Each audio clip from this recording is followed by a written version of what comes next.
Fan होने के कारण हनी का, रफ्तार का और जो बादशाह का पंगा नहीं, है, रफ्तार और बादशाह का फैन हूँ। उन तीनों के फट्टे में टांग अड़ाने की तेरे को क्या जरूरत पड़ी है? पहली बात तो वो दोस्तियाँ हटा दो। दोस्तों का तो उन्होंने फर्ज निभाया। जब इंटरव्यू आया, जब हनी बाजी ने बोला खुद के सब कुछ सारी बातें बताई, एंड उसके बाद जब उनका इंटरव्यू आया, तकदीर वाली बात जो बादशाह भाई ने बोली, लिखने को तो हम तकदीर भी लिख देंगे। तकदीर अब भी लिख तकदीर भैया भगवान का लिखने का काम है, आपका लिखने का काम नहीं है।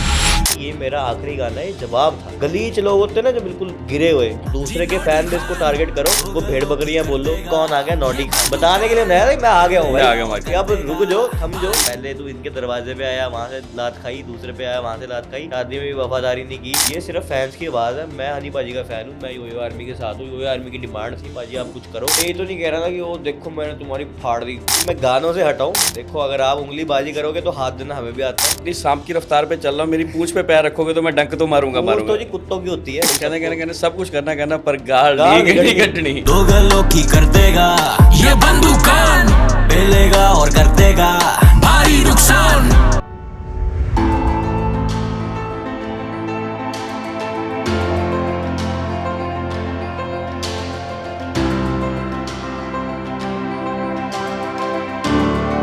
दोस्तों, संगीत की और मीडिया की लाइन एक इस तरह की लाइन है जिसमें आना और जाना लगा रहता है। कोई पता नहीं कब किसका सितारा चमक जाए, वो बुलंदी पे पहुंच जाए, और किस वक्त उसका सितारा डाउन हो जाए, उसको मार्केट से निकलना पड़ जाए।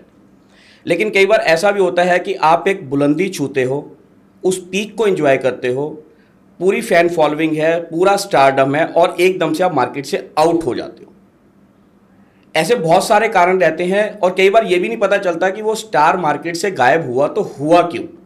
बहुत सारे रीजंस हो सकते हैं, और फिर एकदम से वो बंदा दोबारा से मार्केट में एंटर करता है, और एंट्री इस तरह से धमाकेदार करता है कि आते ही दो ऐसे बड़े सिंगर्स जिनकी आपस में कुछ कंट्रोवर्शियल इश्यूज चल रहे हैं, उनके फट्टे में वो अपनी टांग अड़ा देता है। ऐसा क्यों किया जा रहा है?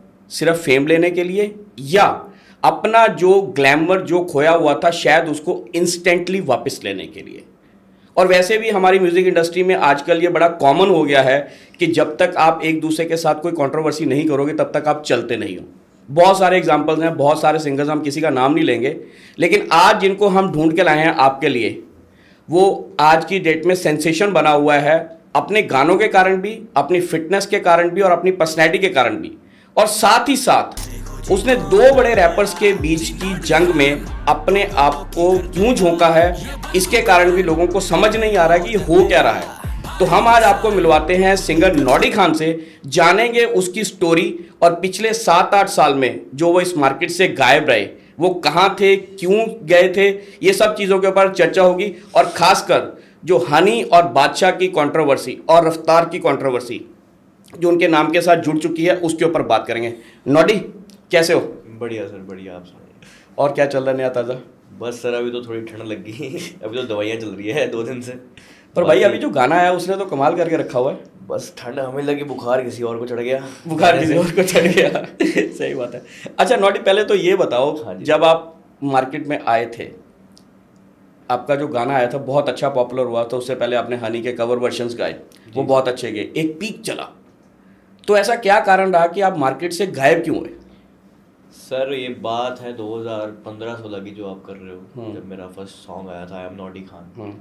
तो उस टाइम पे सब सही था, गाना आया, काफ़ी अच्छा चला, पूरे स्कूल में, पूरे शहर में, ऑल ओवर इंडिया ही काफ़ी बहुत प्यार मिला हर जगह से। बट उसके साथ साथ कई चीज़ें ऐसी भी थी जो लोगों को नहीं दिखती थी, मुझे दिखती थी। जैसे हेटेड भी मिलता था। बड़े जो बच्चे होते थे जैसे 16, 17, 18 साल के, उनसे हेटेड भी मिलता था कि भाई इसको बुली करते हैं, ये करते हैं, कमेंट्स में, कोई भी कभार स्कूल में, कुछ लाइव में, सब कुछ होता था। वो सब कुछ फेस किया है। बट तब प्रॉब्लम ये थी कि जो मेरा गायब होने का रीज़न था वो मल्टीपल रीजंस थे। एक रीज़न तो ये था कि मेरे फादर थे जो, वो ट्रैवल करते थे काफ़ी ज़्यादा, क्योंकि वो हनी पाजी के साथ लिंक थे 2010 से 2015 तक। उनका खुद का बिजनेस था, एक अपना जो भी है हमारा फैमिली बिजनेस है, वो भी संभालना था। साथ साथ उनकी जो हॉबी थी फोटोग्राफी, जिसकी वजह से सारी फिल्म इंडस्ट्री, म्यूज़िक इंडस्ट्री को जानते थे, वो भी था। तीसरा था मैं, मेरे पे भी फोकस करना। तो काफ़ी ज़्यादा चीज़ें होने के कारण ना ध्यान हर चीज़ से हट रहा था। एंड मेरे जो दादाजी थे वो बीमार हो गए थे काफ़ी ज़्यादा, मतलब एंड के उनके लास्ट के ईयर्स थे। तो जब वो बुलाते होते थे तो उनको वहीं पे फटाफट जाना होता था। एक चीज़ ये थी। कि टाइम नहीं दे पाता था, क्योंकि मैं 11 साल का था, मैं अपने बलबूते पे क्या कर सकता हूँ, है ना। एंड दूसरी चीज़ ये थी मेरी स्टडी, मैं स्टडी करता था, तो साइड बाय साइड सब कुछ मैनेज करना बहुत मुश्किल हो जाता था कभी कभार। तो हमारे गाने भी बहुत लेट आते थे, जैसे एक गाना आया है, फिर 7-8 महीने बाद दूसरा आ रहा है, फिर 7-8-9 महीने बाद दूसरा आ रहा है, जो आजकल ट्रेंड नहीं है, तब भी नहीं था। मतलब गाना है तो लोग अब ऐसे मांगते हैं कि जैसे मौसम हो गया, उस मौसम के हिसाब से गाने आने चाहिए। 2-2 3-3 महीने बाद एल्बम आनी चाहिए, हर महीने एक गाना, हर महीने 2 गाने। तो वो चीज़ थी। तब मैं ना म्यूज़िक करता था ना मैं लिखता था, तो म्यूज़िक कोई और करता था, लिखता कोई और था, ये सब कुछ हो रहा था। मेरा बड़ा भाई, उसने म्यूज़िक सीखा, पापा ने कहा चल तुम दोनों म्यूज़िक में तुम्हारा इंटरेस्ट है तो आप म्यूज़िक सीखो। देन उसने म्यूज़िक करना सीखा, हमने गाने बनाए 2-3 साथ में, हमने काफ़ी गाने रेडी करे, कोलैबोरेशन में भी रेडी करे। बट वो ऐसा ब्रेकआउट हुआ जब मेरा भाई बीमार हो गया, उसको बाइपोलर डिसऑर्डर हुआ, एंड 1 से 2 साल उसके ट्रीटमेंट में लगे हमें। तो उसमें क्या हुआ ना, जब एक आपकी फैमिली का इतना मेन बंदा, अगर किसी को कुछ ऐसी बीमारी हो जाए, सारा ध्यान वहीं चला जाता है। यही चीज़ जो हनी बाजी के साथ हुई थी, बाइपोलर डिसऑर्डर बहुत खतरनाक बीमारी है, एंड फैमिली पूरी ख़त्म हो जाती है भाई। जिसके साथ बीता होता है ना, उसको पता होता है कि सुबह से लेकर शाम तक आपको पता ही नहीं वो बंदा क्या करेगा, क्या रिएक्ट करेगा। उसको दवाइयाँ देते रहते थे, सोता रहता था। जैसे जैसे वो ठीक हुआ, 2016 निकला, 17 निकला, बीच में हमने 1-2 गाने उसको बोला कि यार बना दे। अब वो मेंटली स्टेबल नहीं है, उसको भी हम फोर्स नहीं कर सकते ना, जो बंदा ठीक ही नहीं हुआ। तो ऐसे ऐसे हुआ 2017-18। मेरे को तब व्लॉगिंग का शौक था, मैंने कहा चलो गाने तो बन नहीं रहे तो व्लॉगिंग कर लेते हैं। तो मैं बाहर के यूट्यूबर्स को देखता था, फॉरेन यूट्यूबर्स को, तो मैंने व्लॉगिंग शुरू करी। व्लॉगिंग से मैंने अपना चैनल काफ़ी अच्छा बिल्डअप किया, जैसे 1-1.5 लाख सब्सक्राइबर थे मेरे 2017-18 में, एंड ब्लॉगिंग से मैं 5 लाख तक लेके गया उसको। एंड बीच में फिर हम वो ठीक हुआ, हमने 1-2 गाने करे, बट हमें मज़ा नहीं आ रहा था, क्योंकि मेरी वॉइस थी वो चेंज हो रही थी।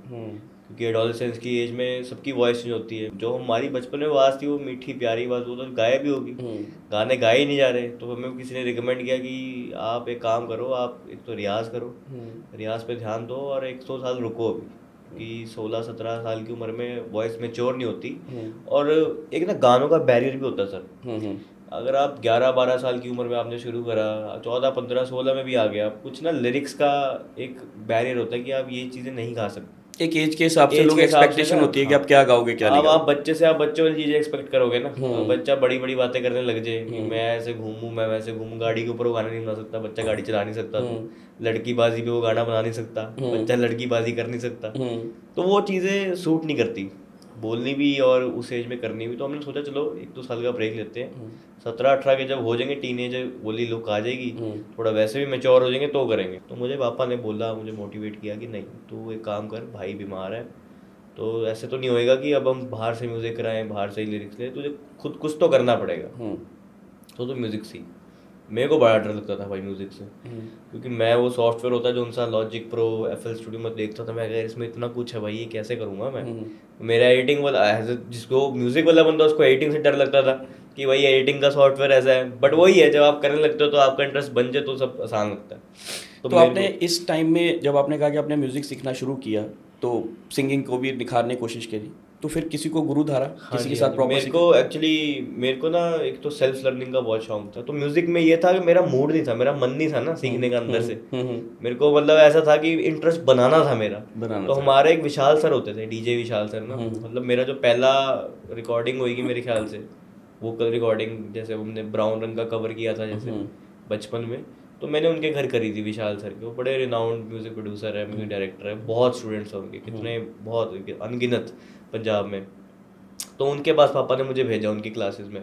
तो उनके पास बैठा मैं, पहले तो मेरा मूड बना नहीं 1-2 क्लासेस में। तो वो मेरे साथ के 2 लड़के थे, और एक का नाम था अनमोल, एक का नाम था सहज, शायद मैं दूसरे का नाम भूल गया ना।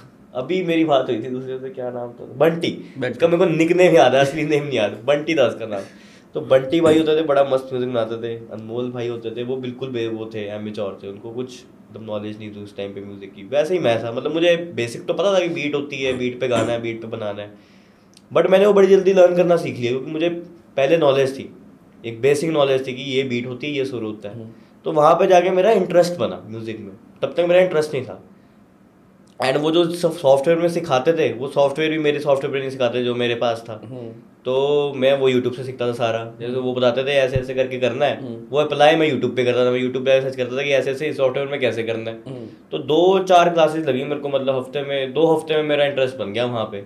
उसके बाद मैं जीरो से मस्त वो उनका टॉप बच्चा बन गया वगैरह। भाई ये तो बड़ी जल्दी सीख गया, बड़े जल्दी सीख मतलब वो जो चीजें सिखा भी नहीं रहे थे मैं वो भी करने लग गया। पियानो पियानो में बजाने लग गया साथ साथ में। कह रहे कि खुद से करा है तूने, क्योंकि वो सैंपल्स देते थे कि ये सैंपल किट बना के देते थे कि आपको इसमें से गाना बना के लाना है, जैसे मैंने सिखाया है ऐसे ऐसे रख के लाना है। मैं उसमें मॉडिफाई भी करना शुरू कर दिया। तो कह रहे कमाल है, तो बड़ी जल्दी सीख गया। बस महीना ही गया मैं उनके पास। उसके बाद मैं एक्सपेरिमेंट करता रहा घर पे, साइड बाय साइड। उन्होंने कहा कि एक आपको एडवाइस दूंगा कि इसको ना क्लासिकल सिखाओ थोड़ा, क्योंकि क्लासिकल जरूरी तो बेस है। बेस है। चाहे रैपिंग रूपिंग में क्लासिकल का कोई ऐसा यूज नहीं है, बट अगर आपको उसकी नॉलेज हो तो अच्छा है। तो मेरे को क्लासिकल के लिए भेजा, और आशीष सरदाना सर थे मेरे तब, अभी भी वही हैं। मतलब मैं गया उनके पास तो उनसे शुरू करा, पहले धीरे धीरे वोकल की प्रैक्टिस करी, थोड़ी सुर की नॉलेज ली। वो कहते हैं बस इतना सीख ले कि सुर और बेसुर में फ़र्क क्या है। तो ये नहीं कह रहा मैं तू गजले गा या ये कर, इतना कर ले। अब उसमें मैं इतना मगन हो गया 2-3 महीने में, 2-2.5 महीने ही हुए थे मुझे, बड़ा अच्छा उसमें रिजल्ट आया। वही है जो चीज़ मुझे पसंद आ जाती है ना, पीछे पड़ जाता हूँ उसके। भाई ये तो बड़ी मज़ेदार है। देखता है ना बंदा प्रोग्रेस करता हो, आज यहाँ का सा लग रहा है, रे गा मा, वहाँ हाई स्कूल जब वो टच करता है तो अलग सुकून मिलता है बंदे को, मेंटल पीस अलग ही मिलती है वो क्लासिकल में। 2 महीने किया मैंने सिर्फ वो, बट मुझे उससे काफ़ी नॉलेज मिली। उसके बाद मैंने 4 साल बाद अब हारमोनियम छुआ, 4 साल बाद। तो अगर ट्रांसफॉर्मेशन की अगर हम बात करें तो ट्रांसफॉर्मेशन में तो तुमने अपने आप में भी बहुत ट्रांसफॉर्मेशन किया है। मतलब कहाँ तुम दुबले पतले से वो नॉडी, जब माय नेम इज नॉडी वाला गाना आया था, जब लॉन्च करना ही है अपने आप को तो ऐसा लॉन्च करो कि सब याद रखें। तो मेरे को था कि मेरे को बेस्ट आना है, मतलब म्यूजिक में भी बेस्ट आना है, मुझे गाने में भी मतलब अपना अपना बेस्ट देना। मैं ये नहीं कहूँगा मैं सोनू निगम लेवल गाता हूँ या वैसा गाता हूँ, बट जितना मेरे से हो सके मेरे को अपना बेस्ट देना है। तो मुझे वहाँ पे बॉडी का चस्का पड़ गया। मेरी बॉडी, अब आपने बताया पतला दुबला बिल्कुल, तो मुझे था वहाँ पे कि यार मैं हनी पाजी से बहुत इंस्पायर्ड हूँ। आपको पता ही है, सबको ही पता है। मेरा पहला यूट्यूब पे वीडियो भी उनके साथ है, उनके साथ है। पहले के शो कवर वर्जन भी उन्हीं का गाया के था। साथ बहुत इंस्पायर्ड था मैं उनसे। तो मेरे को था यार हनी भाई जिम करते हैं, मेरे को जिम करना है, वो बॉडी बनानी है। तो मेरे को ट्रेनर ने कहा 6 महीने में बन जाएगी ऐसी बॉडी। तो वो भाई 6 महीने में तो नहीं बनी, 2-3 साल लग गए उसको बनने में। पर मैंने 1-2 साल पूरा जोर लगा के अपनी जितनी मेरे से बनी मैंने बनाई। कि बॉडी का चस्का था वो, जो मेरे को था कि मुझे ब्राउन रंग जैसी बॉडी बनानी है। जैसे ब्राउन रंग में शॉट आता है ना कि जो मेरा पहला गाना है तो मेरा ऐसा शॉट है कि भाई बॉडी बिल्डर बन के आया बंदा, पूरा एब्स उब्स लेके स्मार्ट मस्त, सब कुछ खुद करना है, बस किसी के बलबूते नहीं रहना कि भाई इसके सहारे ऊपर आना है या कुछ। अच्छा, जब आपने सारी चीज़ें ट्रांसफॉर्मेशन कर ली, अपने लुक्स चेंज कर लिए, अपना गाने का तरीका चेंज कर लिया, सीखने में ज़्यादा, तो जो नॉडी नाम है ये ऐसा लगता है बच्चों वाला नाम है। जब आपने बचपन की सारी चीज़ें छोड़ दी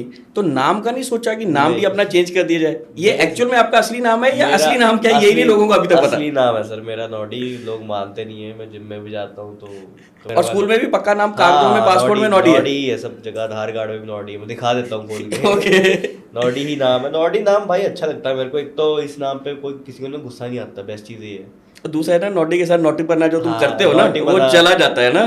तो एक तो गुस्सा नहीं आता किसी को, क्या बोले वो नॉडी, प्यार से ऐसा लगता है प्यार ही है। प्लस मेरी पहचान है, यही नाम रखा है हमने। बिल्कुल। अच्छा, एक चीज़ और है, जैसे आपने कवर वर्जन हनी सिंह के गाने शुरू किए थे, ठीक है, सब जानते हो आप हनी के बहुत बड़े फ़ैन हो, आपने उसी से शुरुआत की है। तो ये फ़ैन होने के कारण हनी का, रफ्तार का और जो बादशाह का पंगा है, नहीं रफ्तार और बादशाह का फैन नहीं हूँ नहीं, उन फैन आप हनी सिंह के हो, मतलब उनके फैन, लेकिन रफ्तार और बादशाह उनके साथ ही थे। उन तीनों के फट्टे में टांग अड़ाने की तुम्हें क्या जरूरत पड़ गई? वो बड़े बड़े आर्टिस्ट हैं, आपस में झगड़ लेंगे यार, तेरे को क्या जरूरत पड़ी है? देखो सर मैं बताता हूँ, ये बात है 3-4 साल से चल रही है बात। जैसे ही हनी पाजी का शुरू हुआ, उनकी बीमारी हिट करी, बाइपोलर डिसऑर्डर, तो एक तो देखो चीज़ होती है, एक तरफ आप कहते हो आप लोग तीनों दोस्त हो, आपने कहा ना तीनों साथ हैं दोस्त। बिल्कुल। दोस्तों का क्या काम होता है कि कोई अगर नीचे गिरा है तो उसको उठाने का काम होता है ना, उसको और टांग मार के और नीचे गिराने का काम होता है। बिल्कुल। पहली बात तो वो दोस्ती आप हटा दो, ठीक है। दोस्तों का तो उन्होंने फर्ज निभाया, जैसे ही वो गायब हुए उनकी एब्सेंस में उन्होंने उनका नाम यूज़ करके उन पे डिस्ट्रैक्ट्स निकाले, साफ साफ इंटरव्यूज़ दिए कि ऐसा किया वैसा किया, ये किया वो किया। जब वो बंदा वापस आया तो ये इन्होंने अपनी इमेज अच्छी करने के लिए सब अच्छा बोलने लग गया, अरे नहीं नहीं हम तो तब छोटे थे 21-22 साल के थे तो हमने बोल दिया, हम तो समझदार हो गए, तब हमें बहुत फ़र्क है, ये फ़र्क है। चलो ठीक है, आपने बोला, हम भी छोटे थे, अब हम बोलने वाले कुछ होते नहीं, अब तो हम भी बड़े हो गए। हम भी तब 12-13 साल के थे जब ये सब चीज़ें देख रहे थे, हमें समझ भी नहीं आती थी। तो ये सब कुछ हुआ 2021-22 में जब हनी पाजी वापस आए, उनसे इंटरव्यूज़ लिए, सबसे पूछा गया, उन्होंने बोला सही है, सब कुछ बढ़िया है, सबसे बात थोड़ी बहुत होती है, सबके लिए बेस्ट ऑफ लक है, सब यही बोलते थे। अब पाजी की एल्बम आई हनी 3.0 लास्ट ईयर, वो रिस्पॉन्स मिला नहीं स्टार्टिंग में, क्योंकि लोग इतने टाइम बाद किसी को देख रहे हैं, एक तो लुक्स बड़ी मैटर लुक्स में बहुत मैटर, लुक्स बहुत चेंज हो गई, वो लुक्स थी नहीं जो अब है। तो वो भी, उसमें भी कोई, मैं ये नहीं कहूँगा कोई गलती है, क्योंकि पाजी ने सोचा कि चलो कुछ नया ट्राई करते, लंबे बाल रखे, और दूसरा टाइम के हिसाब से आपकी फेस पे एक मैच्योरिटी है, बट लोगों ने एक्सेप्ट नहीं किया। कि अब जैसे मुझे भी कई लोग एक्सेप्ट नहीं करेंगे, कहेंगे नहीं यार हम तो तेरे से कुछ और एक्सपेक्ट कर रहे थे, कमर्शियल कुछ एक्सपेक्ट कर रहे थे, तो वही चीज़ है। तो आप वो जब एल्बम आई, इंस्टेंट ऑफ आप उसको प्रमोट करो या फिर कहो चलो भाई इतने टाइम बाद आया है, अब सब सही है, सबका मसले ख़त्म है, आपने क्या करना शुरू करा, पोक डाउन शुरू करना किया। आपने गानों में टॉन्ट्स मारने शुरू करे, आपने इंटरव्यूज में टॉन्ट्स मारने शुरू करे। पाजी कुछ नहीं बोलते, कोई बात नहीं, मैं भी कुछ नहीं बोल रहा था इतने टाइम से, क्योंकि मैं कहा भाई कुछ नहीं बोलते तो हम क्यों बोलते, फैंस हैं सारे बोलते हैं। तो बात आती है ललन टॉप का जब इंटरव्यू आया पिछले 2-3 महीने पे, जब हनी पाजी ने बोला खुल के सब कुछ, सारी बातें बताई, एंड उसके बाद जब उनका इंटरव्यू आया, तकदीर वाली बात जो बादशाह भाई ने बोली, कि लिखने को तो हम तकदीर भी लिख देंगे, तकदीर भैया भगवान का लिखने का काम है, आपका लिखने का काम नहीं है। बिल्कुल। तो जो जिस बंदे को इतना अहंकार हो ना, अपने आप को जो भगवान समझ ले, उसके लिए मेरे को तो लगता नहीं मैंने कुछ गलत किया बोल के। प्लस आपने कहा मेरा क्या मतलब बनता है बोलने का, हाँ, मतलब उन दोनों की लड़ाई वो आपस में नहीं कर रहे, वो सिर्फ मुझे नहीं बोलते, मुझे उनको नहीं बोलते सर, वो पूरे फैन बेस को टारगेट करते हैं। आप आपने उनके गाने सुने नहीं ना, वो ये नहीं बोलते कि हनी सिंह तो ये है, हनी सिंह के फैंस भी ये हैं, हनी सिंह के फैंस ये है, वो है, बकरी है, भेड़ बकरी है, ये चीजें आप उनके फैंस को बोल रहे हो। तो अब आप आग में हाथ डाले तो हाथ तो जलेंगे ना आपके सर, जैसे मर्जी जले। और अकेला मैं नहीं हूँ जिसने की है, अभी होमी दिल्ली वाले बाजी भी है जो हनी भाई के साथ होते हैं, उन्होंने भी स्निपेट निकाला था। आप देखो तंग कर रहे हो, 2-3 साल से तंग कर रहे हो, आप उनके फैंस को भी टारगेट कर रहे हो, एंड आप इतने बेशर्म हो कि आप एक्सेप्ट भी कर रहे हो चीजें कि हम जानबूझ के करते हैं ताकि हमारे पास वो लोग, वो कहते, उन्होंने अभी इंटरव्यू देखा मैंने रफ्तार का, उन्होंने बोला लोग हमें गाली देते हैं, हम कहते हैं कि गाली दे रहे हैं, चलो इनको वजह दे देते हैं गाली देने की, इसलिए हम अपने गानों में इनको पोक कर देते हैं। हाँ, ये तो हमारा एल्गोरिदम है। तो एल्गोरिदम समझते हो आप? मैं एल्गोरिदम समझता हूँ, हम भी यूट्यूब में एल्गोरिदम ही समझते हैं। तो इसका मतलब तो ये है कि सब लोग अल्टीमेटली, जब पहले हनी पाजी के नाम से सब खा रहे थे, आज भी उनका नाम चाहे नेगेटिवली लेके फिर भी उसी के नाम को यूज करने की कोशिश कर रहे हैं सर। अब मुझे बोल रहे हैं लोग कमेंट्स में कि ये हाइप लेने आया है, ये फेम लेने आया है, रफ्तार, मतलब इनडायरेक्टली ये लोग बोल रहे हैं। जो लोग खुद 2-4 साल से किसी का नाम लेके हाइप ले रहे हैं, खुद अपना करियर सट्टे सुट्टे बेच के, दूसरों के नाम लेके, दूसरों के बारे में बकवास मार के ले रहे हैं, उनका लगता है कोई हक बनता मुझे बोलने का।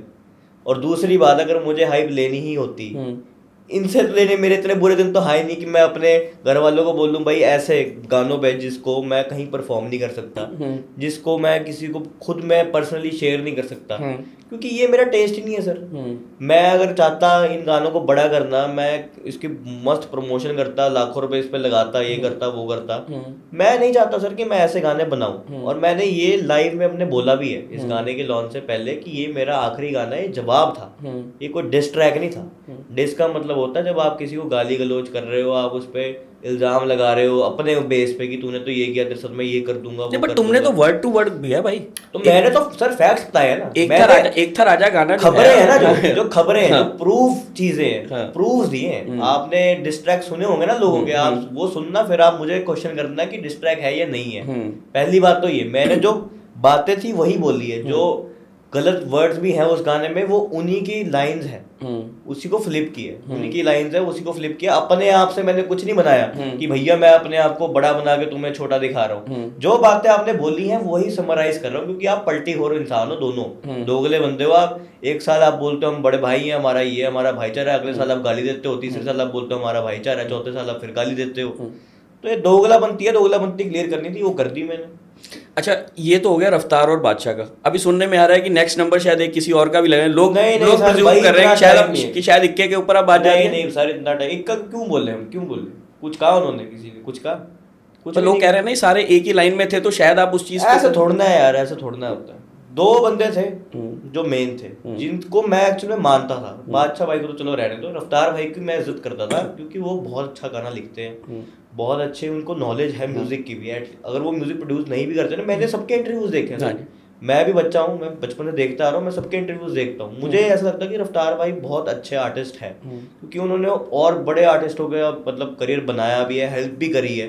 ये वर्ड तो मैं चलो नहीं यूज करूँ, करियर बनाया है, क्योंकि फिर उससे जो आर्टिस्ट है उसको थोड़ा फील होता है कि चलो सपोर्ट तो एक होती है ना, बट उन्होंने सपोर्ट काफी लोगों को किया है। बिल्कुल, जो अच्छी चीजें हैं वो अच्छी चीजें हैं।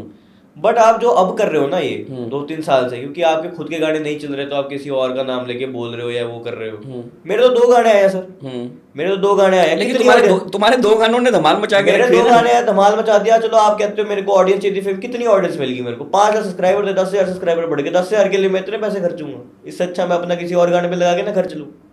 अगर मेरे को इनकी ऑडियंस चाहिए होती, मेरे को इनकी ऑडियंस तो भैया मेरे को कभी चाहिए ही नहीं। जो इनकी ऑडियंस है ना, इनकी ऑडियंस तो इनकी खुद की नहीं है। आप कमेंट्स पढ़ के देखो इनकी नहीं, बट आपके गानों में कई लोग ये भी कमेंट कर रहे हैं कि आपको कहीं ना कहीं, क्योंकि आप हनी के साथ आपके फैमिली रिलेशंस हैं, आपके फादर उनके साथ जुड़े रहे, कि हनी ने आपको प्लांट किया है इन सब चीज़ों को करने के लिए। मेरे को ऐसा कोई प्लान नहीं किया। मेरी अभी तक उनसे 2 बार बात हुई है एंड उसमें ऐसा कुछ भी नहीं था। हनी पाजी उल्टा अभी तो मेरे को डांट पड़ी है, कल परसों ही। अच्छा, मैं डिस्क्लोज नहीं कर सकता, बट मैंने आपको पहले ही कहा था, लाइव में भी कहा था मैंने 4-5 दिन पहले गाने आने से पहले, मेरा लास्ट है सर, मुझे ये चीजें नहीं पसंद। मैं गाली गलोच वाला आदमी नहीं हूँ। मेरे गाने, ये वाला गाना भी एक उसमें कर ली थी जो मैंने टेप कर दी है। गाने में आप सुनोगे तो क्लियर नहीं है, बट मैं अपने घर पे गाने बनाता हूँ, घर वाले मेरे गाने सुनते हैं। मैं नहीं चाहता कि मैं ऐसे गाने बनाऊं जो मेरे घर वाले ना किसी को सुना पाए ना खुद सुन पाए। ये जो हिप हॉप का टंटा बना रखा है ना, हमने देसी हिप हॉप बनाया, हम देसी हिप हॉप के राजा हैं, ये बादशाह है, हम रफ्तार हमने संभाला है। कैसे गाने आपके? आप गाने सुन के देखो, 10 लाइनों में 25 तो गाली दे देते हो आप, फिर कह देते हो कि ये लिरिक्सम है, हम लिरिकल गॉड है।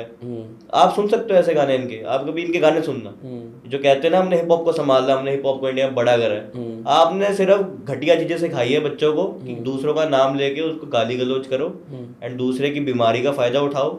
दूसरा अगर जस्टिस मांगे उस चीज का फायदा उठाओ। गलीच लोग होते हैं ना जो बिल्कुल गिरे हुए, सट्टे खेल लो, जिंदगियां बर्बाद करो लोगों की, ये सिखाया आपने लोगों को। दूसरे के फैन बेस को टारगेट करो, उनको भेड़ बकरियां बोलो, ये सिखाया आपने। दूसरों को बोलो कि ये एल्गोरिदम है।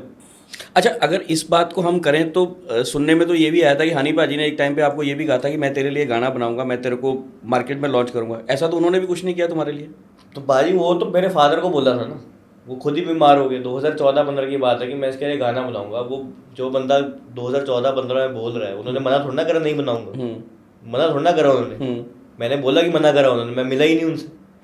तो जाना है, मैंने मिलने जाना है तो जरूर कुछ बनाएंगे। इस बार मैं कह रहा हूँ कि मैंने उनके लिए गाना बनाया। चलो इससे कोई वो थोड़ा, उन्होंने कहा था मैं गाना बनाऊंगा, उन्होंने कोई कमिटमेंट ये थोड़ा करी थी आप मुझे पैसे दे दो, मैंने आपके पैसे मार लिए, कुछ कर लिया। उन्होंने कहा था मैं इसका गाना जरूर बनाऊंगा, कि मेरा बच्चा है ये, मेरा मेरा मेरा सबसे बड़ा फैन है, तो मैं इसके लिए गाना बनाऊंगा एक, जब भी मेरा मन करेगा मैं बनाऊंगा। उन्होंने वैसे बोला ही था कि मैं इसको लॉन्च करूंगा। तब वो बीमार हो गए, चलो तब हमने खुद अपने बेस पे किया, बट कोई नहीं, अब दोबारा आए हैं, फ्यूचर में देखते हैं क्या होता है। अच्छा, फैन फॉलोइंग जो आपने पहले भी बात करी कि ये सिंगिंग वाला एक सेंसेशन ऐसा मतलब करियर है जिसमें हमेशा ना फैन फॉलोइंग और खासकर फीमेल फैन फॉलोइंग की हर एक किसी को क्रेज़ रहती है।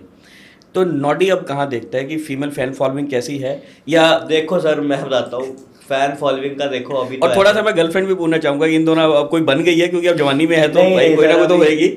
जब छोटी उम्र में चीज़ें आप फेस करते हो ना, पॉपुलैरिटी वगैरह, तो आप एक नॉर्मल जिंदगी नहीं जी पाते। जो नॉर्मल एक्सपीरियंसेस होते हैं, बिल्कुल, यारों दोस्तों के साथ घूमना, सड़क पे खाना सब कुछ करना, मतलब एक पब्लिक फिगर होते हो, आपको सब कुछ सोच के करना पड़ता है। बिल्कुल, कि मतलब ऐसा भी नहीं है कि मैं कह रहा हूँ कि भाई मैं सलमान खान था कि मैं सड़क पे बैठा हूँ तो 10 बंदों की फौज लग जाती, लाइन लग जाती है। बट एक चीज होती थी कि अपने शहर में तो जितने लोग जानते हैं थोड़ा बहुत हो जाता है, मतलब आपको सब कुछ सोच के करना पड़ता है कि यार ये मैं करूंगा इसका क्या इम्पैक्ट होएगा, ये मैं करूंगा कोई देख ना ले, ये मैं करूंगा कोई ऐसे ना सोचे क्या कर रहा है, ये मैं करूंगा कुछ ये ना हो जाए वो ना हो जाए। तो जब लोग मुझे भूल गए थे ना, तो मैं बड़ा फ्री हो गया था कि अब मैं कुछ भी करूँ, मैं एक्टिवा पे घूमूं, मैगियाँ खाऊं दोस्तों के साथ, जहाँ मर्जी जाऊँ। मुझे चाहिए था, मैं आम जिंदगी जीना चाहता हूँ।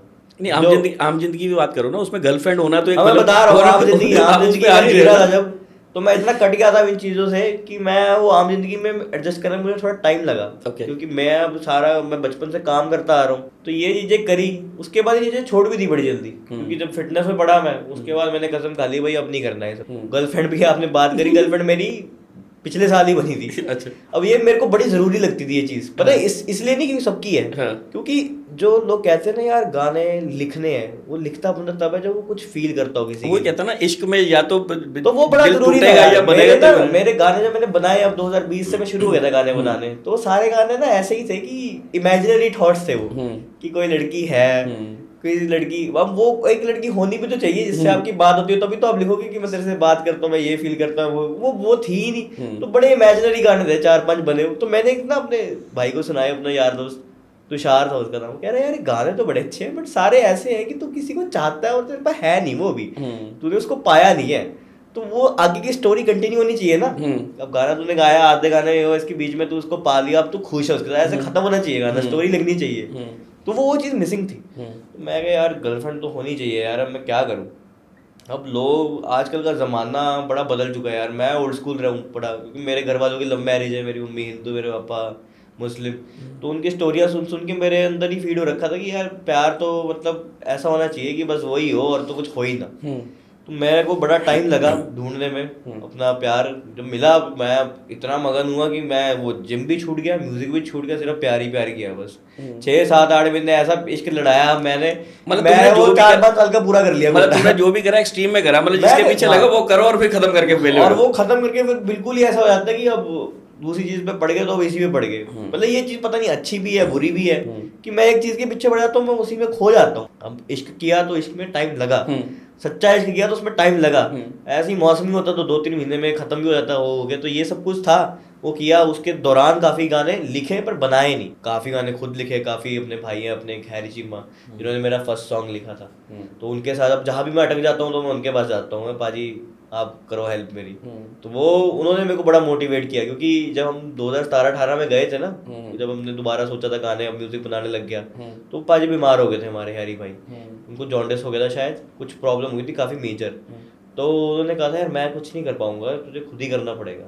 तो एक वो चीज़ थी कि मेरे को हर जगह से वो हो गया था कि ना म्यूजिक में मेरा भाई बना सकता है, तो म्यूजिक मुझे खुद करना है, गाने ना पाजी लिख सकते हैं तो गाने मुझे खुद लिखने हैं, वीडियो तो चलो हम कर ही लेते हैं। तो वहां से वो चीज़ थी कि मेरे को सब कुछ खुद करना, जो मैंने आपको पहले बताया ना, सब मैं खुद करूंगा, मेरे को किसी के ऊपर डिपेंडेंट नहीं रहना। फिर हमने बनाए गाने, काफ़ी गाने बनाए, अभी आएंगे फ्यूचर में काफ़ी गाने आएंगे अगले साल, और इनसे बिल्कुल अलग आएंगे ये गाने। मेरे को टू बी ऑनेस्ट खुद नहीं पसंद, जैसे मैंने गाने निकाले हैं ना, ये जस्ट फैंस की डिमांड थी, एंड अब फैंस खुद बोल रहे हैं। आप कमेंट सेक्शन खोल के देखो, कहेंगे पाजी नोटी भाई मजा आ गया हमें, जो भी आपने करा हमारे लिए। वो तो मैंने पढ़ लिए हजारों में कमेंट्स हैं, जो आपने यो आर्मी के लिए जो किया मैं, वो तो मैं, वो खुद कह रहे हैं लोग कि पाजी बस इनको आप कुछ ना बोलो, ये लोगों को बोल के कोई फायदा नहीं है, कुत्तों ने भौंकते रहना है, आप अपने गाने निकाल लो। मतलब आपने एक बार आईना दिखाना था, वो आपने दिखा दिया। सर मेरे को अब लगता है कि ये जरूरी था, मतलब इतने अगर आप में अहंकार है। अब दूसरी वीडियो में तभी तो मैंने वीडियो बिल्कुल ऐसी बनाई और गाना भी बिल्कुल डिफरेंट। आप डिस्ट्रैक्ट, अगर आप इतने लोग कहते हैं डिस्ट्रैक्ट थोड़ी ना, हिप हॉप इनके फैंस कहते हैं डिस्ट्रैक्ट थोड़ी ना, मैंने कब कहा भाई डिस्ट्रैक्ट है? मैंने कब कहा? मैंने गाना बनाया था इसलिए मैं देखो जी कौन आ गया, नोटी खान बताने के लिए बनाया था, मैं आ गया हूँ भाई, अब रुक जाओ, थम जाओ, जिसने जो करना था कर लिया, अब मैं आ गया हूँ। एंड मैंने मजाक में अपनी जो बातें थी वो कहनी थी, कोई गाली गलौज का इस्तेमाल नहीं किया रैप में, मजाक में दर्शाया, उल्टा बोला भी नहीं, दर्शा के दिखाया कि ये बात है। पहले तू इनके दरवाजे पे आया, वहां से लात खाई, दूसरे पे आया, वहां से लात खाई, शादी में भी वफादारी नहीं की, वहां से लात खाई, सारे फैक्ट्स हैं, मैंने अपनी तरफ से थोड़ा ना कुछ बनाया। 2 लाइनें गा के सुना दो, जो जिन्होंने हमारा ये गाना नहीं सुन रखा तुम्हारा, उनको यहीं से पता चल जाएगा। पहले यो के दरवाजे पे आया, फिर मैच पाजी के, दोनों से वफादारी ना की तूने शादी में, ये लाइनें थी उसमें। तो ये जानबूझ के मैंने वीडियो में दिखाया ऐसा कि वो फनी लगे। डिस्ट्रैक्ट में क्या, डिस्ट्रैक्ट में लोग खाने को पड़ते हैं, तेरा ऐसा कर दूंगा, वैसा कर दूंगा, तू पीछे घूम, तेरा ये करूंगा, वो करूंगा, गाली माँ तेरी बहन, ये वो, ऐसे वैसे करके इतना कुछ बोल देते हैं कि बंदा अपने घर वालों को क्या खुद ही सुन के 4 बार खुद ही उसको लगे मैंने क्या क्या बोल दिया, रैस मोलैस सब कर देते हैं गानों में। वो चीज़ें हमने करनी नहीं भाई, हमें सिखाई नहीं, हमारी वैसी परवरिश नहीं है, तो मैंने वो चीज़ें करनी नहीं थी। मैंने पहले डिस्क्लोज कर दिया भाई इसको डिस्ट्रैक्ट मत गिनो, ये सिर्फ फैंस की आवाज़ है, मैं हनी पाजी का फ़ैन हूँ, मैं यो आर्मी के साथ हूँ, यो आर्मी की डिमांड थी पाजी आप कुछ करो, इनको जवाब दो, तो जितना क्लीन हो सके, जितना डिफरेंट हो सके उस वे में मैंने जवाब दिया। एंड फनी में जवाब देगी, लोग इसको एंजॉय करें, लोग Enjoy हंसे करें, हंसे। लोगों को ये लोग हंसे कि यार क्या बात है, बंदे ने प्यार में ही मजाक में ही इतनी अच्छी बेइज्जती कर दी। मरा भी दिया और करा भी दिया है। हाँ, वो एक कहावत है ना, लो सांप भी मर गया तो लाठी भी नहीं टूटी। वो वाला काम करा है। वो वाला। तो वो हमने करा था बस। लास्ट टाइम मैंने पहले ही बोल दिया था, मेरे को इसमें पढ़ने का कोई शौक नहीं था। मेरे ख्याल से मेरा एक फर्ज बनता था कि मेरा अगर करियर शुरू हुआ है, मैंने जिस बंदे को देख के इंस्पायर हुआ हूँ मैं, उसके लिए मैं भी कुछ करूँ। हाँ, किसी के साथ किसी को तो खड़ा होना पड़ेगा, है ना। और लोग भी बोलते थे, देखो स्टोरीज वगैरह सब शेयर करते थे, बट वो लोग यही बोलते थे कि आप लोग स्टोरीज तो शेयर करते हो, आप गाना निकाल के दिखाओ ना। वो लोग प्रवोक करते थे, आप बोल के दिखाओ ना। अब कर दिया तो आप बोल रहे हो कि तू क्यों बोल रहा है, हमने तो उसको कहा था, उसको कहा था। ये इनके लोग भी तो आ जाते हैं, एक अकेले थोड़े ना है। इनके 4-5 रैपर सारे इकट्ठे हो जाते हैं सारे। अभी इनका MTV हसल चल रहा है जो सा, उसमें बाजी का नाम ले लेके तो शो चला रहे हैं हर जगह, हर दूसरे एपिसोड में नाम दे देते हैं, पोक कर देते हैं। अच्छा, ये तो चलो आपने जो किया, आपने तो चलो एक फैन होने के नाते या आपने उनको मानते थे, आपने ये किया। लेकिन आजकल वैसे भी म्यूजिक इंडस्ट्री में देखो, एक सिंगर का दूसरे सिंगर के साथ कुछ ना कुछ चला ही हुआ है। लोगों को चाहिए ये। आप, मैं बता रहा हूँ, सड़क पे चलोगे ना, सड़क पे जा रहे हो, गाड़ी चल रही है, 4-5 लोग साइड में चल रहे हैं, किसी को कोई फर्क नहीं पड़ता। 4 लोग लड़ रहे होंगे, आप देखना, गाड़ी रोक के देखोगे उसको। ये वाला काम है इसमें। म्यूजिशियन अपना गाना बना रहे हैं, अपने प्यार की बातें कर रहे हैं, किसी को फर्क नहीं पड़ता। किसी ने एक कोई गाली दे दी, ओ गाली दे दी, लोगों को चाहिए मसाला। लेकिन उस चक्कर में, मसाले के चक्कर में आप ये देखो ना कि हादसे बहुत हो रहे हैं, हादसे इंसिडेंट्स हो हो रहे रहे हैं। हैं सर। लोग अपनी इज्जत है ना, जो लोग अपना, जो मतलब मैं क्या कहूँगा उसको, ईमान है जो, वो बहुत गिर रहे हैं लोग इस क्योंकि चीज़ में। ऐसा ना, सिद्धू मूसेवाले का कांड एक ऐसा है, मतलब लोग कहते हैं कि इसी मतलब शब्दों के वार के चक्कर में बंदे की जान चली वही गई। ना, वही चीज है सर। अब उसमें तो चलो उनके साथ जो हुआ वो तो टोटली डिफरेंट है इस Totally चीज से। different। होना भी नहीं चाहिए, वो तो किसी के साथ भी नहीं होना चाहिए। उनके आपकी साथ- राइवलरी एक अलग है, आप कंपटीशन लड़ो ना, लेकिन किसी वो बंदे तो चलो सर, वो डिफरेंट ही चीज होगी। चलो हाँ। उसमें तो ये किसी रैपर की वो नहीं थी, बीफ नहीं थी, या किसी नहीं, सिंगर किसी की का नहीं था, लेकिन था कहीं ना कहीं वो कंट्रोवर्सी में वो भी हमेशा रहते, तो इसलिए कुछ ना कुछ तो था वो ही। तो है ही है सर। बट ये जो रैपर वो लोग का चल रहा है ना, जो हिप हॉप वो लोग का चल रहा है, ये बीफ के, कि मैं तेरे को गाली दूंगा, तू मुझे 100 गाली दे, मैं तुझे 200 दूंगा। मेरे को नहीं लगता ये चीज, मतलब फ्यूचर में जाके आप इस चीज के लिए प्राउड हो गए। क्योंकि जो मैंने भी किया है, मैं इसको लेके प्राउड तो नहीं हूँ ना। मैं ये तो नहीं कह रहा ना कि वो देखो मैंने तुम्हारी फाड़ दी, 10 गालियां दे दी तुम्हें, ऐसी तैसी कर दी, तुम्हारी महावैनिक कर दी। अच्छी बात थोड़ी ना भाई। मतलब मैंने अपना फर्ज निभाना था, वो मैं निभाया। फर्ज निभाया, जितना क्लीन हो सके निभाना था ना, ही मेरा ये टेस्ट है। ठीक है, मेरे को लगता नहीं है जो लोग हिप हॉप में ये कर रहे हैं ना, कंट्रोवर्सी वाला काम, कि जब गाने चलने बंद हो जाए तो किसी को गाली दे दो, किसी के बारे में कुछ बोल दो, गलत चीज है भाई। अच्छा, अब ये तो चलो जो होना था हो लिया। अब आगे जो गाना है, फ्यूचर जो प्लानिंग है, अब हम क्या सोच रहे हैं कि एक रोमांटिक गाना आएगा कि एक डांस नंबर आएगा, क्या आएगा? 25 गाने है ना, अगर 25 में तो 20 तो रोमांटिक ही है। अच्छा। रोमांटिक में ही 3 तरह के हैं, कि कोई स्लो बीट पे है, R&B बीट पे, कोई पॉप म्यूजिक है, डांस बीट पे है।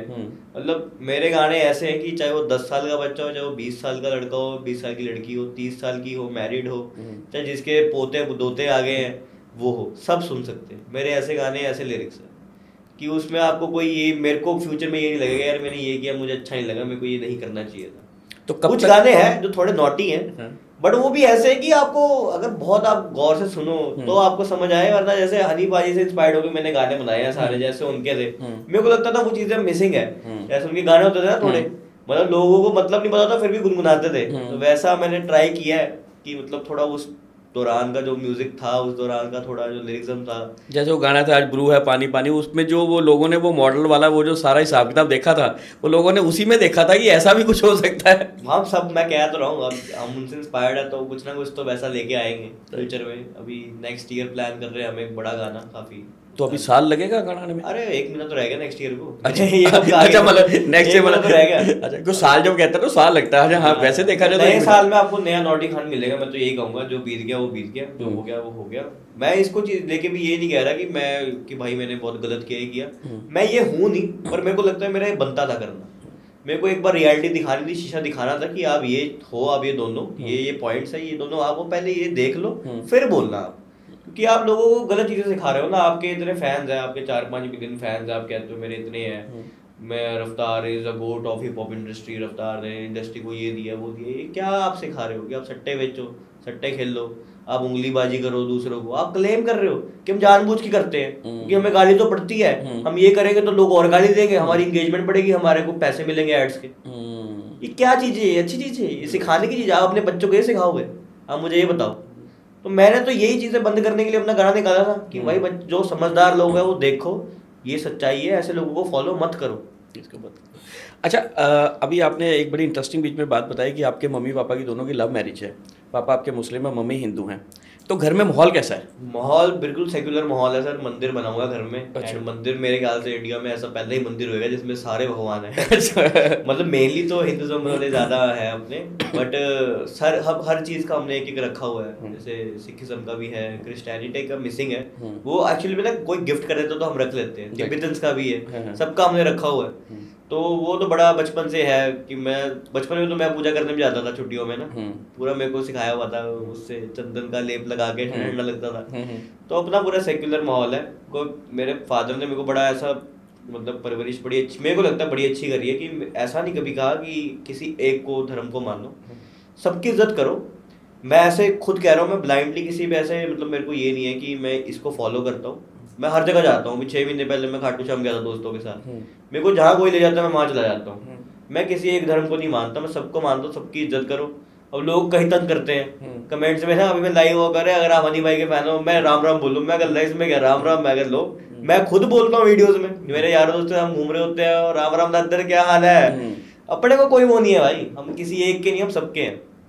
आप जो मर्जी बुलवा लो। और आर्टिस्ट तो वैसे भी सबका होता है, आर्टिस्ट तो किसी एक का हो भी नहीं। मेरे को बड़ी अजीब लगती है चीज जो आजकल फैलाई हुई है ना लोगों ने। मेरे को नहीं लगता ऐसा होना चाहिए जो धर्मों में, जैसे बिटवीन एक दो धर्मों के बीच में जो लोग डिफरेंसेस लेके आ रहे हैं ना, ऐसा होना नहीं चाहिए। मैं तो परफेक्ट एग्जांपल हूँ। एक इंडियन का एग्जांपल हो ना कोई, कि इंडियन हो लड़का बंदा, इंडिया की क्या एग्जांपल है कि ये है कि भाई मदर हिंदू है, फादर मुस्लिम है और बच्चा सबका हर धर्म को मानता है। सब धर्म को मानता है। तो सबको ऐसे होना चाहिए। अगर आप किसी की मतलब आपको कोई नहीं कह रहा फॉलो करो, बट सबकी इज्जत करो। मैं तो यही कहूँ, किसी के बारे में बुरा ना बोलो, सबको मानो, सबको फॉलो करो, हर धर्म में अपना इंजॉयमेंट करो। जिसमें जो त्योहार है सारे बनाओ, दिवाली भी बनाओ, ईद भी बनाओ, सब बनाओ।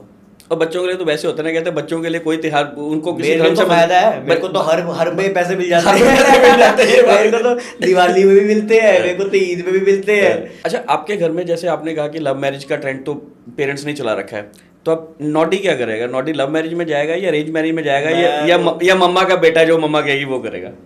देखते सर तो टाइम ही बताएगा। मतलब ऐसा अरेंज मैरिज वाला तो मेरे ख्याल से कोई ट्रेंड रहा नहीं। अब तो लोग ये बोल देते हैं कि अंडरस्टैंडिंग अच्छी थी, पर मेरे को लगता नहीं। अगर होएगा तो हो जाएगा, तब की तब देखेंगे। अभी मैंने ऐसा सोचा नहीं हुआ कुछ कि अरेंज मैरिज है कि लव मैरिज है। अच्छा नॉडी, अब क्योंकि कहते हैं कि जो आर्टिस्ट है ना उसको जो एक्चुअल फेम मिलता है, आपके यूट्यूब पे गाने चल रहे हैं, क्योंकि अब वो टाइम खत्म हो गया जब हमारे टाइम में क्या होता था कि आपके म्यूजिक चार्ट्स चलते थे, टीवी पे गाने आते थे, एम बीट पे आते थे, पीटीसी पे आते थे, वो गाने आते थे, फिर रेडियो पे गाने बजते थे, फिर आप फेमस होते थे। आज क्या है कि जनता यूट्यूब पे फेमस हो जाती है, यूट्यूब पे खत्म हो जाती है। एक्चुअल जो फेम मिलता है या एक आर्टिस्ट का जो एक्चुअल वोकल पता चलता है वो पता स्टेज परफॉर्मेंस से। तो अब आने वाले टाइम में आपकी कोई बड़ी स्टेज परफॉर्मेंस? सर देखो, मैंने आपको बताया अभी 2 गाने हैं, दोनों ही ऐसे गाने हैं कि नहीं, पर पुराना सामान तो पड़ा है ना अभी। पुराना सामान फिर वो पुराने टाइम के लिए हो गया, वो नया आएगा। अच्छा, नया नॉटी खाना, नई एल्बम आएगी, नए गाने आएंगे, नई फैन फॉलोइंग आएगी, सब नया करेंगे। पुराना सब भूल जाओ आप, हमने नई शुरुआत करी है एकदम से। तो मतलब अभी स्टेज शोज अभी नहीं आएंगे? अभी कोई स्टेज शोज नहीं है सर। मेरे को कम से कम अपने पास 10-15 गाने चाहिए मेरे खुद के, तब मैं स्टेज शोज के बारे में सोचूंगा, तब मैं सोचूंगा कुछ करना चाहिए। अभी मेरे को पहले खुद ही अपना एक कैटलॉग तो बनाने दो मैं जिसको मैं परफॉर्म कर सकूं। पुराने गाने पुराने हो गए, उसको भी करेंगे रिमिक्स वगैरह। मेरा पहला गाना बहुत हिट है, वो सब मुझे अभी भी कमेंट में वही बोलते हैं, सुन मेरी जान नाम मेरा नॉटी। वैसे 2 लाइन तो हमें भी बनती है, सुन मेरी जान नाम मेरा नॉटी खान, 11 साल की उम्र में खोली गानों की दुकान। तो ये करेंगे रिमिक्स, नई म्यूजिक के साथ करेंगे, सारे गाने इकट्ठे करेंगे, फिर देखते हैं अगले साल 6-7 महीने बाद अपन देखेंगे, उसका प्लान करेंगे। तो दोस्तों ये हम नॉडी खान को ढूंढ के लाए थे जो आजकल सेंसेशन बने हुए हैं, और जैसे हमने कहा कि कंट्रोवर्सीज इनके साथ जुड़ गई हैं, लेकिन ये कंट्रोवर्सीज के साथ जुड़ना नहीं चाहते थे, किसी कारणों से जुड़ गई हैं, और आगे इस कंट्रोवर्सी को कंटिन्यू रखने का इनका कोई इरादा नहीं है। इस एपिसोड को करने का भाई हमारा इरादा यही है कि लोगों को ये लग रहा था कि शायद नॉडी खान कंट्रोवर्सीज के बेसिस पे आया है और आगे जो अपना फ्यूचर है कंट्रोवर्सीज पे बनाएगा। कि मैं गानों से हटाऊं, देखो अगर आप उंगली बाजी करोगे तो हाथ देना हमें भी आता है।